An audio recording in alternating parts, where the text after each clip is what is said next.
No more cancer, the truth hidden in plain sight. Listen closely.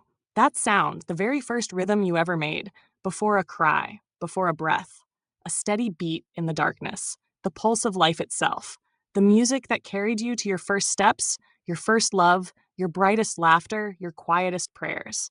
That rhythm builds worlds, 37 trillion cells working together in perfect choreography, a living cosmos contained in your skin. Millions of them divide, repair, replicate. A masterpiece of balance, the most intricate miracle on Earth, until one forgets the song. A single cell breaks harmony. It no longer listens to the body's symphony, it only listens to itself. It divides, then divides again and again. That is where the fire begins. Cancer. Not just a word, a declaration of war inside your own body. The thief that steals strength, hair, time, and futures. It arrives as a phone call that freezes you mid-breath. A sentence that starts with, "I'm sorry, the results came back." For centuries, we've fought with scalpels, with radiation, with chemicals. We cut, we burn, we poison. And we call it victory if the body survives the battle. But survival isn't the same as healing. We've spent billions running a race against this enemy, and at best, we're losing more slowly, because we've been fighting the smoke, not the fire. What if cancer isn't just a rogue cell? What if the real battleground is the environment? The body as a forest.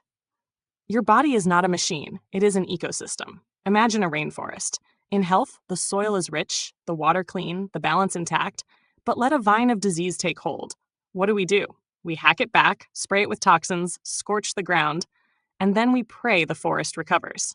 Yet what if the vine only grew because the soil was depleted, because the rivers were polluted, because the balance was already broken?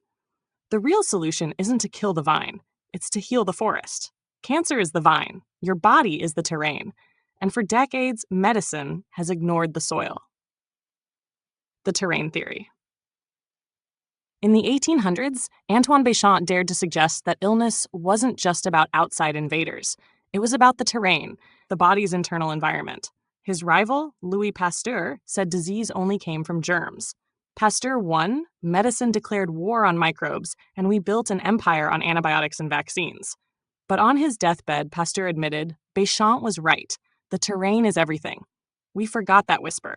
The terrain is everything. Your blood chemistry, immune vigilance, gut health, silent inflammation. In a healthy terrain, cancer cannot thrive. But in an acidic, sugar-fed, oxygen-starved, inflamed body, cancer has the perfect home. And what have we done? We flood our bodies with sugar. We starve cells of oxygen through stress and shallow breaths. We inflame with processed oils and artificial foods. We bathe in pesticides, plastics, and toxins. We drain our immune system with sleepless nights and relentless pressure. We torch the forest and wonder why the vines return. From victim to architect. Maybe you feel angry or helpless. Maybe you're asking, so it's my fault? Did I cause this? No, this is not about blame. You were born into a world designed to make the worst choices the easiest. You were never given the map, but you can learn the language now. You are not powerless. You are not only a patient. You can become the architect of your own terrain. Food is medicine. Every bite whispers instructions to your genes. Broccoli is an army. Turmeric, a fire extinguisher. Blueberries, bombs of repair. Movement as breath. Cancer thrives in stillness. Movement floods cells with oxygen and strength. Sleep as defense. While you rest, your immune system fights its fiercest battles. Skipping sleep is surrender. The mind is commander. Stress signals suppression. Gratitude, love, and hope signal repair. Thoughts are chemistry. What orders are you giving? This isn't mysticism, it's biology. Psychoneuroimmunology. Hard science. The proof in the scars.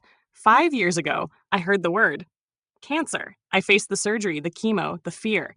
But I also chose a different fight. I changed my terrain. I armed myself with greens, turmeric, berries.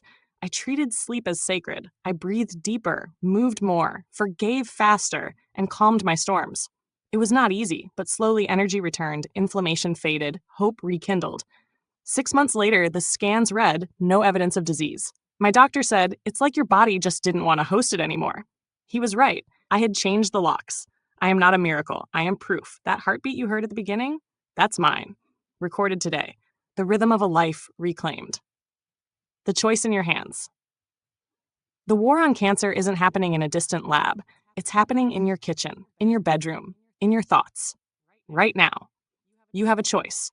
You can wait for the shadow, the phone call, the fight with cutting, burning, poisoning.